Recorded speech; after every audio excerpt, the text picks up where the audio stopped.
வணக்கம். இன்னைக்கு நாம பார்க்க போற கதை ஒரு சாதாரண பொண்ணு ஒரு பெரிய சாம்ராஜ்யத்தோட தலையெழுத்தையே மாத்துன கதை.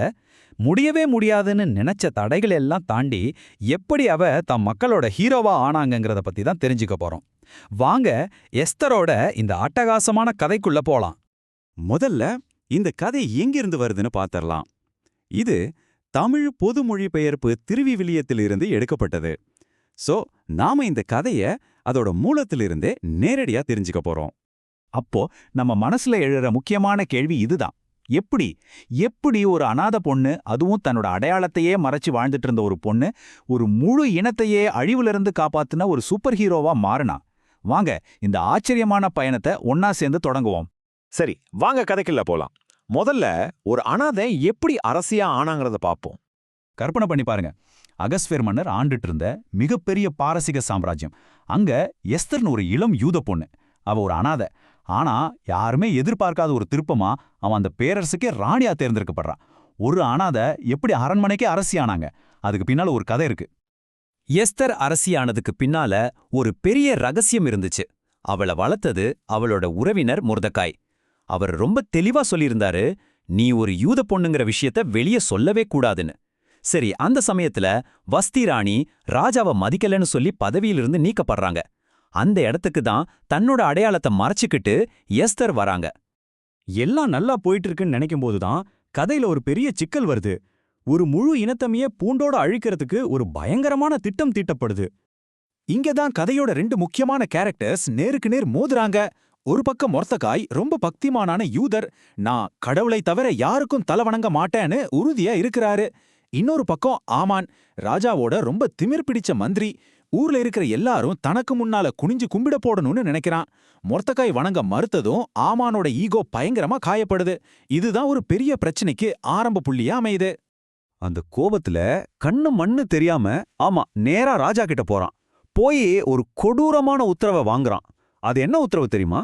பேரரசுல இருக்கிற எல்லா யூதர்களையும் ஒரே நாள்ல கொன்னுடணும்னு. சும்மா யோசிச்சு பாருங்க, ஒரு முழு இனத்தையே அழிக்கிறதுக்கு ஒரு அரசாணை. இந்த இடத்துல தான் நம்ம ஹீரோயின் எஸ்தர் களத்துல இறங்குறாங்க. இந்த மோசமான சூழ்நிலையை மாத்துறதுக்காக அவங்க ஒரு துணிச்சலான திட்டத்தை கையில எடுக்கிறாங்க. அப்போதான் மொர்தெகாய் எஸ்தர் கிட்ட அந்த முக்கியமான கேள்வியை கேட்கிறாரு. ஒருவேளை இப்படி ஒரு கஷ்டமான காலத்துக்காக தான் நீ ராணியாவே ஆயிருப்பியோ? பாருங்க, இது வெறும் கேள்வி இல்ல, இது ஒரு சவால். எஸ்தர் முன்னால ரெண்டே வழிதான். ஒன்னு தன்னோட பதவி வசதிய பார்த்துட்டு அமைதியா இருந்துறது, இல்லன்னா தன் மக்களுக்காக குரல் கொடுக்கறது. அவங்க என்ன முடிவு எடுக்க போறாங்க? ஆனா இது அவ்வளவு சுலபமான காரியம் கிடையாது.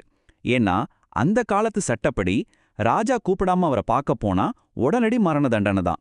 சோ எஸ்தர் எடுக்க போற ஒவ்வொரு அடியும் அவங்க உயிருக்கே உள்ள வைக்கலாம். அப்போ எஸ்தர் சொன்ன பதில் சரித்திரத்திலே நின்னுடுச்சு. அழிந்தால் அழுகின்றேன், அவ்வளவுதான். இதுல பயமோ குழப்பமோ எதுவுமே இல்ல. ரொம்ப தெளிவான முடிவு. என் மக்களுக்காக என் உசிரே போனாலும் பரவாயில்லன்னு அவங்க துணிஞ்சிட்டாங்க. எஸ்தரோட பிளான் வெறும் தைரியம் மட்டும் இல்ல, அது ஒரு செஸ் கேம் மாதிரி ரொம்ப புத்திசாலித்தனமா இருந்துச்சு. முதல்ல உசிர பணையம் வச்சு ராஜா முன்னால போறாங்க. நல்ல வேலையா ராஜா அவங்கள ஏத்துக்கிறாரு. உடனே அவசரப்பட்டு விஷயத்த சொல்லாம ராஜாவையும் அவங்களோட எதிரியான ஆமானையும் ஒரு விருந்துக்கு கூப்பிடுறாங்க. அந்த விருந்துலயும் விஷயத்த சொல்லல. அடுத்த நாள் இன்னொரு விருந்துக்கு வாங்கன்னு சொல்றாங்க. ஏன் இப்படி இழுத்தடிக்கிறாங்க? ஏன்னா இந்த தாமதம் தான் ஆமானோட ஆணவத்தை உச்சத்துக்கு கொண்டு போய் அவனோட வீழ்ச்சிக்கு சரியான ஒரு மேடை அமைச்சு கொடுக்குது. இப்போ நாம கதையோட கிளைமேக்ஸுக்கு வந்துட்டோம். எல்லாமே எப்படி தலைகீழா மாறுதுன்னு பாருங்க. அந்த ரெண்டாவது விருந்து, அந்த இடத்துல தான் எஸ்தர் தன்னோட பிரம்மாஸ்திரத்தை இறக்குறாங்க. ராஜா முன்னால நின்னு, நான் ஒரு யூத பெண், உங்க ராணியான என்னையும் என் மக்களையும் கொல்லத்தான் அந்த ஆமான் திட்டம் போட்டிருக்கான் அப்படின்னு உண்மையை உடைக்கிறாங்க. ஒரு நிமிஷம் யோசிச்சு பாருங்க, அந்த இடமே எப்படி அதிர்ந்து போயிருக்கும். ஆமானோட முகம் எப்படி மாறி இருக்கும். இந்த கிரேட் ரிவர்சல், அதாவது பெரும் தலைகீழ் மாற்றத்தை பாருங்க. ஆமான் யார கொல்ல தூக்குமரம் ரெடி பண்ணானோ அதே தூக்குமரத்துல அவனே தொங்க விடப்பட்டான். அழிக்கப்படணும்னு உத்தரவு போட்ட யூத மக்களுக்கு தங்களை தற்காத்துக்கிறதுக்கு உரிமை கொடுக்கப்பட்டது. கொல்லப்பட இருந்த மொர்தெகாய் ராஜாவோட 2வது தளபதியா பதவி உயர்வு பெற்றார். இதுதான் விதியோட விளையாட்டுன்னு சொல்றது. இந்த தலைகீழ் மாற்றத்தோட விளைவு என்ன தெரியுமா? எந்த நாள்ல யூதர்கள் அழிக்கப்படணும்னு ஆமான் குறிச்சு வச்சானோ அதே நாள்ல யூதர்கள் தங்களை தாக்க வந்த எதிரிகளோட போராடினாங்க. மொத்தம் 75,000 எதிரிகள் கொல்லப்பட்டாங்க. அவங்களோட அழிவு நாள் அவங்களோட வெற்றி நாளா மாறுச்சு. எஸ்தரோட இந்த வீரத்தோட நினைவு சின்னம்தான் இன்னைக்கும் கொண்டாடப்படுற பூரிம் பண்டிகை. பூரிம்னா சீட்டுகள்னு அர்த்தம். ஆமான் யூதர்களை அழிக்கிறதுக்காக சீட்டு போட்டு நாள் குறிச்சான் இல்லையா, அதோட நினைவாதான் இந்த பேரு. அழிவிலேந்து கிடைச்ச விடுதலையை கொண்டாடுற ஒரு மகிழ்ச்சியான திருவிழாவா இது என்னைக்கும் இருக்கு. பல நூற்றாண்டுகள் கடந்தும் எஸ்தரோட கதை நம்மகிட்ட ஒரு ஆழமான கேள்வியை விட்டுட்டு போகுது. மத்தவங்களுக்காக நம்ம கிட்ட இருக்கிற எல்லாத்தையும், ஏன் நாம உசிரியை கூட பணயம் வைக்கிறதுக்கான அந்த தைரியம் ஒரு மனுஷனுக்கு எங்க இருந்து வருது? இது நாம எல்லாரும் யோசிக்க வேண்டிய ஒரு கேள்வி.